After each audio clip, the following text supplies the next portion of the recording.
বাংলাদেশের অন্যতম প্রধান মিঠা পানির উৎস ব্রহ্মপুত্র নদ এখন চীন ও ভারতের ভূ রাজনৈতিক প্রতিযোগিতার কেন্দ্রে পরিণত হয়েছে। এই নদীর উজানে একের পর এক বিশাল বাঁধ নির্মাণের উদ্যোগ বাংলাদেশের জন্য নতুন এক দুঃস্বপ্ন ডেকে আনছে। দক্ষিণ এশিয়ার বৃহৎ দুই দেশ চীন ও ভারতের মধ্যে স্বার্থের দ্বন্দ্ব দীর্ঘদিনের। তবে সাম্প্রতিক সময়ে মার্কিন প্রেসিডেন্ট ডোনাল্ড ট্রাম্পের শুল্ক আরোপের ফলে বেইজিং নয়াদিল্লির সম্পর্ক নতুন মোড় নিলেও চীন ভারতের বাঁধ যুদ্ধ এখনো চলমান। তাদের মধ্যকার পাল্টাপাল্টি বাঁধ যুদ্ধ সবচেয়ে বড় ঝুঁকিতে ফেলছে বাংলাদেশকে।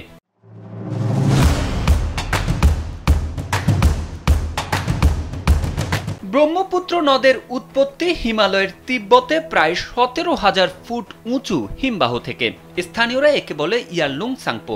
উৎস থেকে এটি পূর্ব দিকে প্রায় 1600 কিলোমিটার প্রবাহিত হওয়ার পর আচমকা বাঁক নিয়ে ভারতের অরুণাচল প্রদেশে প্রবেশ করে। সেখানকার নাম হয় সিয়াং। পরে আসাম অতিক্রম করে এটি ব্রহ্মপুত্র নামে পরিচিত হয়ে বাংলাদেশের ভূখণ্ডে প্রবেশ করে এবং দেশের জীবন প্রবাহের সঙ্গে নিবিড়ভাবে মিশে যায়।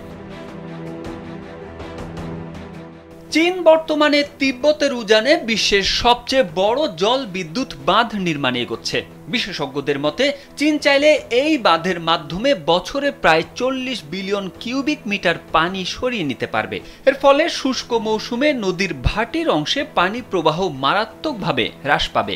শুধু ভারত নয়, ভাটির দেশ বাংলাদেশও পড়বে ভয়াবহ ঝুঁকিতে।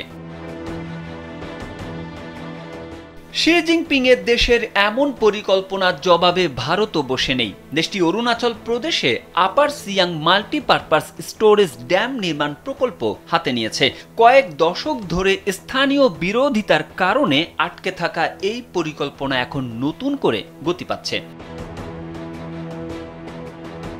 এদিকে চীনের পররাষ্ট্র মন্ত্রণালয় দাবি করছে তাদের প্রকল্প নিয়ে বিস্তৃত বৈজ্ঞানিক গবেষণা করা হয়েছে এবং এতে ভাটির দেশগুলোর পানি প্রবাহ, পরিবেশ বা ভূতাত্ত্বিক স্থিতিশীলতার উপর কোনো বিরূপ প্রভাব পড়বে না। তবে বিশেষজ্ঞদের মতে এই অঞ্চলে ভূমিকম্পের প্রবণতা অত্যন্ত বেশি।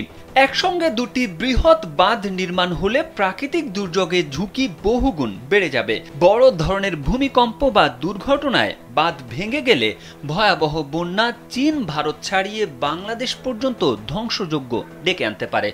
ফলে বাংলাদেশের জন্য এটি কেবল পানি সংকটের প্রশ্ন নয়, বরং একদিকে শুষ্ক মৌসুমে পানি শূন্যতা, অন্যদিকে বর্ষায় হঠাৎ বন্যা, দ্বিমুখী বিপর্যয়ের আশঙ্কা তৈরি হয়েছে। তারেক আহমেদ, কালবেলা।